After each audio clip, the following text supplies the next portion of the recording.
গুৰুপদ আৰু প্ৰতিষ্ঠা দুখ কৰিবৰ এই অপবাদ কিমান সত্য ইয়াৰ নিৰ্ণয় তুমি নিজেই কৰা কিন্তু এয়াও অসত্য নহয় যে গুৰুক সম্ভাষণ জনোৱা যি বিনম্ৰতা তাৰ পৰিৱৰ্তে তোমাৰ স্বৰ্গ অধিপতি হোৱা অহংকাৰহে প্ৰতিফলিত হয় আৰু সেই অহংকাৰে গুৰু অপমানৰ প্ৰত্যক্ষ প্ৰমাণ অহংকাৰৰ প্ৰতিফলন তাৰোপৰি দেৱৰাজ সিংহৰ হৰগত গুৰু অপমানৰ মিছা অপবাদ আৰাধনাত মগ্ন গুৰুজনাক প্ৰশ্ন মানে নিমন্ত্ৰণ দিয়াটো কেনে ব্যৱহাৰ এয়া কি অহংকাৰ নহয় দেৱেন্দ্ৰ আৰু দেৱৰাজ সিংহৰ আদেশক অমান্য কৰাটো কি অহংকাৰ নহয় গুৰুদেৱ গুৰুৰ প্ৰতি শিষ্যৰ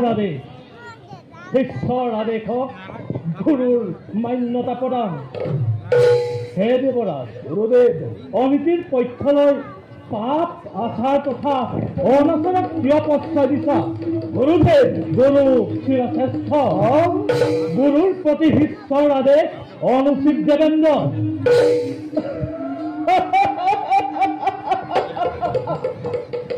শ্ৰেষ্ঠ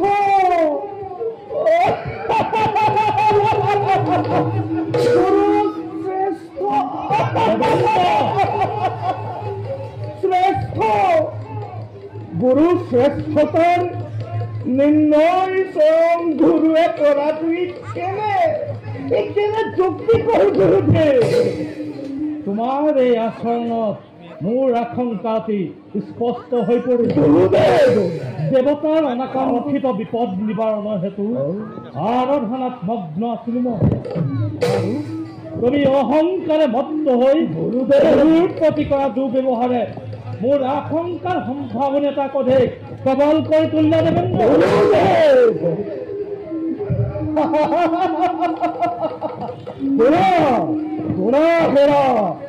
দেৱগুৰু বৃহস্পতি বিপদ নিবাৰণৰ শক্তি মই নিজেই কৰিছো ধাৰণ। সেয়েহে ইন্দ্ৰময় স্বৰ্গৰ অধিপতি, স্বৰ্গৰ সকলো নিবাসী সকলো মোৰেই অধীন, আৰু সকলোৱে মোৰ আদেশত মান্যতা প্ৰদান কৰিবলৈ বাধ্য। লাগিলে হেয়া দেৱগুৰু বৃহস্পতিয়ে নহওক কিয়। তোমাৰ উদণ্ডতা সহ্য কৰাটো মোৰ পক্ষে নহয় সম্ভৱ। দেৱৰাজৰ সন্মানৰ পাত্ৰৰ পৰা যেতিয়া বঞ্চিত হলো, স্বৰ্গপুৰী মই দিলো বিসৰ্জন। দেৱগুৰু পদ মই কৰিলো পদত্যাগ। কিন্তু তাৰ আগতে প্ৰতিষ্ঠা হওক